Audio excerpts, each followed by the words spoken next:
Bom, eu quero falar agora um pouco sobre a Idade Média. É claro, repare, falar Idade Média em alguns minutos é muita pretensão, mas são alguns aspectos da ideia de um esboço.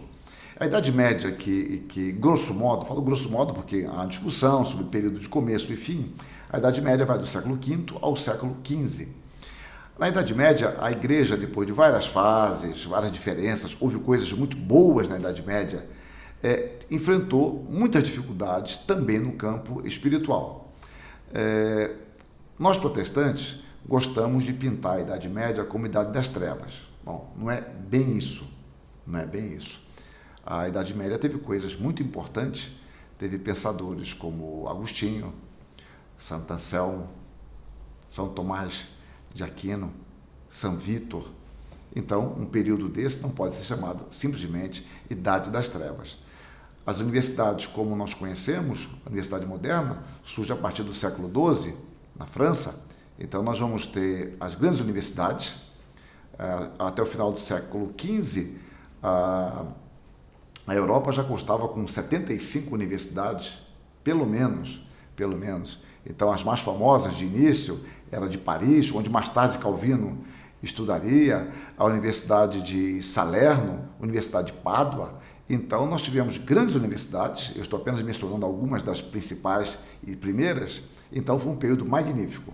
E houve também, não podemos esquecer, o surgimento da imprensa com tipos móveis no Ocidente, já que os chineses já haviam criado isso antes, mas não deu certo com eles pela dificuldade de muitos tipos que tinham.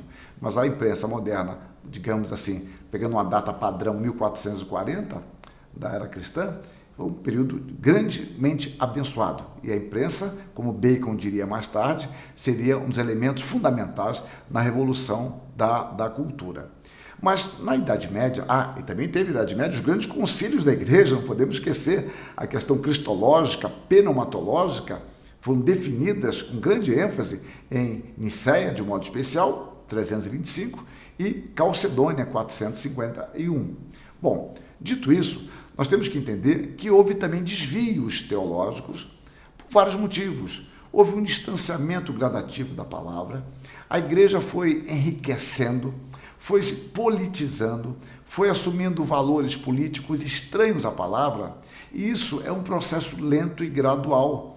E ninguém está livre disso, nem nós hoje no século XXI, não nos iludamos. E a igreja foi enchendo-se de superstições, foram acrescentando tradições à palavra de Deus, e o povo, grandemente analfabeto, missa em latim, muitos padres não conheciam nem o latim, apenas recitavam fórmulas, mesmo que houvesse tentativas de reforma, ou seja, dizer que a reforma surge apenas com Lutero, não. Houve na Idade Média homens que se manifestavam contra práticas equivocadas dentro da igreja, mas não surtiram efeito, o efeito desejado.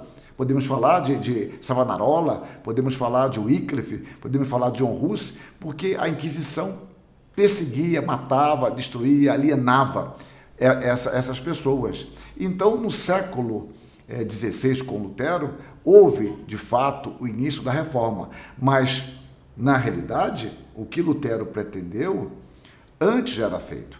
O que vai acontecer com o Lutero é que ele, no início, ele critica a igreja dentro do referencial da igreja. A ideia é a seguinte, ele critica a igreja dizendo, nós não estamos vivendo o que nós pregamos. Bom, outros fizeram isso. A questão se tornou totalmente impossível de uma volta quando Lutero ele adota um novo referencial, novas pressuposições. Por exemplo, a suficiência da Escritura. Não que ele rejeitasse a tradição, mas a Escritura como palavra final, definitiva. E isso vai ser fundamental para que a reforma prosseguisse. E esse princípio de sola Scriptura, que não é simplesmente oposição à tradição, mas está sobre a tradição no sentido que a tradição deve ser avaliada por ela, este princípio vai ser o princípio material da reforma protestante. Então, não pensemos que a Idade Média foi Idade do Ouro, como alguns querem voltar a uma nova Idade Média, mas também não foi um período simplesmente de trevas, mas foi um período, de fato, que a igreja se afastou muito do Evangelho e uma reforma foi necessária. E Deus assim dirigiu Lutero.